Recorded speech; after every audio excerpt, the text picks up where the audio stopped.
Hello, classic film lovers, and welcome back to Hollywood Reminders, the place where silver screens still shine, legends never fade, and the golden age of television lives on. Today, we're stepping into the spotlight to celebrate one of the most fearless, hilarious, and groundbreaking women in entertainment history. She made us laugh until our sides hurt. She broke barriers behind the camera. And she did it all with red hair, oversized sunglasses, and a dream too big to ignore. This is the story of Lucille Ball. And whether you've seen her stomping grapes or pitching Vitameatavegamin, get ready, because here are 10 things you probably didn't know about Lucille Ball. Some will make you laugh.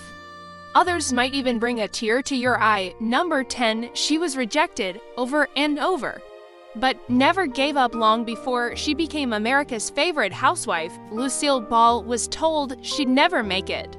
Studio executives called her too ugly, said her nose was too big, her hair too bright, and that she lacked star quality. One casting director flat out said she'd never be anything more than a chorus girl. For over 2 decades, she bounced from minor film roles to uncredited parts, often playing the other blonde in forgettable B-movies. But Lucy refused to quit. She studied every comic, from Charlie Chaplin to Mae West. She practiced timing, facial expressions, physical gags, all while waiting for her moment. And when that moment finally came, she didn't just arrive. She exploded onto the scene, not as a dramatic actress, but as the greatest comedian the world had ever seen. 2009, she was the first woman to run a major television studio after ILoveLucy ended. Many expected Lucy to retire, maybe write a memoir, enjoy her fame. Instead, she did something no woman in Hollywood had ever done before. In 1962, after her divorce from Desi Arnaz, Lucille Ball bought out his shares and became the first woman ever to run a major television studio, Desilu Productions.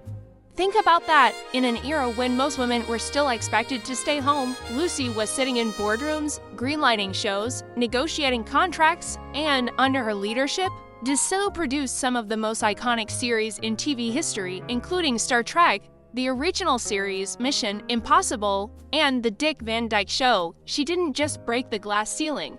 She smashed it with a grape-stomping foot. Number 8. Her on-screen pregnancy broke all the records. In 1953, Lucy Ricardo gave birth to little Ricky on national television. But this wasn't just another episode. It aired on the same night as President Dwight D. Eisenhower's inauguration. And yet, 44 million people chose to watch Lucy instead. That made it the most watched television event in history at the time, a record that stood for years. Now, here's the twist. Back then, the word pregnant was banned from TV, so they used phrases like expecting a baby or going to have a little miracle.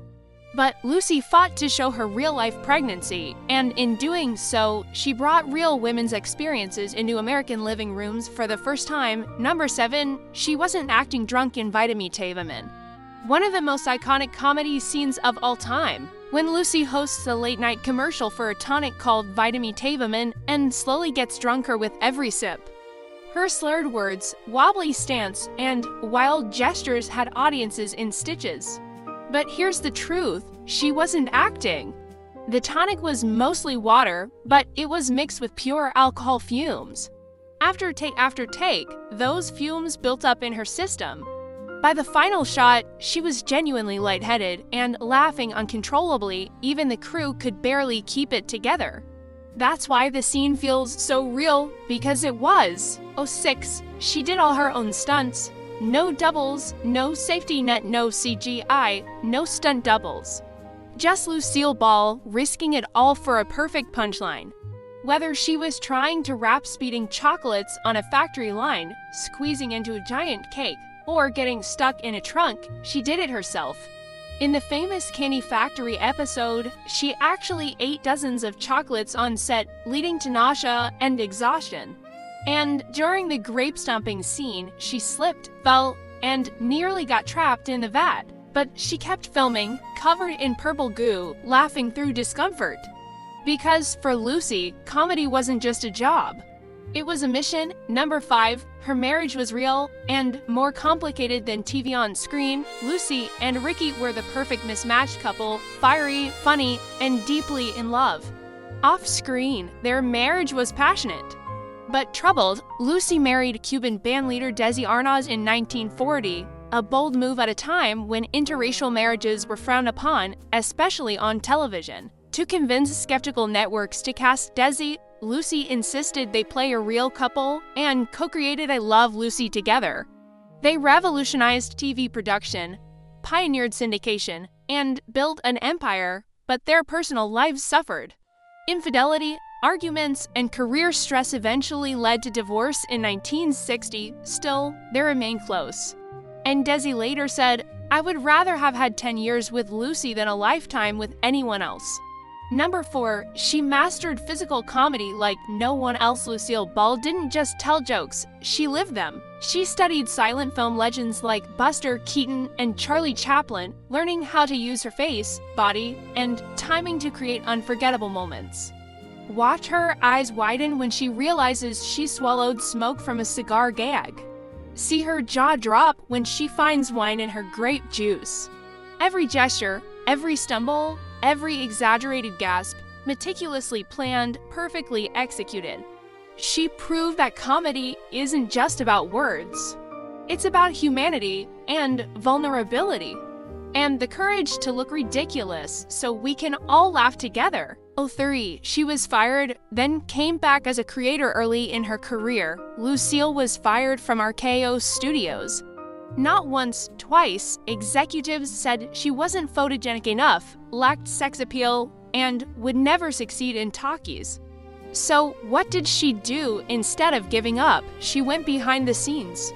She learned scriptwriting, studied production, and worked in radio. That knowledge became her secret weapon.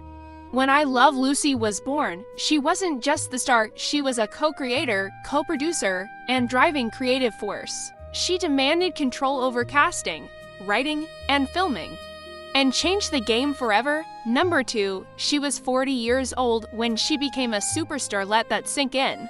When ILoveLucy premiered in October 1951, Lucille Ball was already 40 years old. In Hollywood, where youth is often worshipped, Lucy defied the odds. She was an ingenue. She wasn't chasing fame. She was a seasoned performer who finally found her lane and turned it into a highway. She proved that women don't peak in their 20s, that talent, timing, and tenacity matter more than age. And she opened doors for generations of women who thought they'd missed their chance. Number 1, she changed television forever more than any single fact. This is the truth. Lucille Ball didn't just star in a sitcom. She reinvented the medium. She insisted on filming with multiple cameras in front of a live audience, a technique now standard across TV. She fought to keep film rights, creating one of the first syndicated shows, which made her and Desi millionaires. She normalized working women, cross-cultural marriages, and female ambition on screen. And above all, she showed the world that a woman could be both hilarious and powerful. Not just a clown, not just a wife, but a visionary. Lucille Ball wasn't just ahead of her time. She created a new timeline for women in entertainment, so the next time you see Lucy trying to hide chocolates in her hat or stumbling through a commercial with a bottle of fake tonic, remember, that wasn't just comedy, that was courage, innovation, resilience, and a whole lot of heart. If this journey through Hollywood history moved you, if you laughed, learned, or felt a little closer to the golden age tonight, please hit the like button. It helps more classic fans discover this channel. And most importantly, don't forget to subscribe and hit the bell so you never miss another reminder of the legends who shaped our screens. Because stories like Lucille Ball's, they're too important to forget. Thank you so much for watching. I'm your name, and this has been Hollywood Reminders, where the past is always present. Until next time, keep smiling, keep remembering, and keep celebrating the stars who taught us how to laugh. Good night, and as Lucy would say, honey, you better cut that out.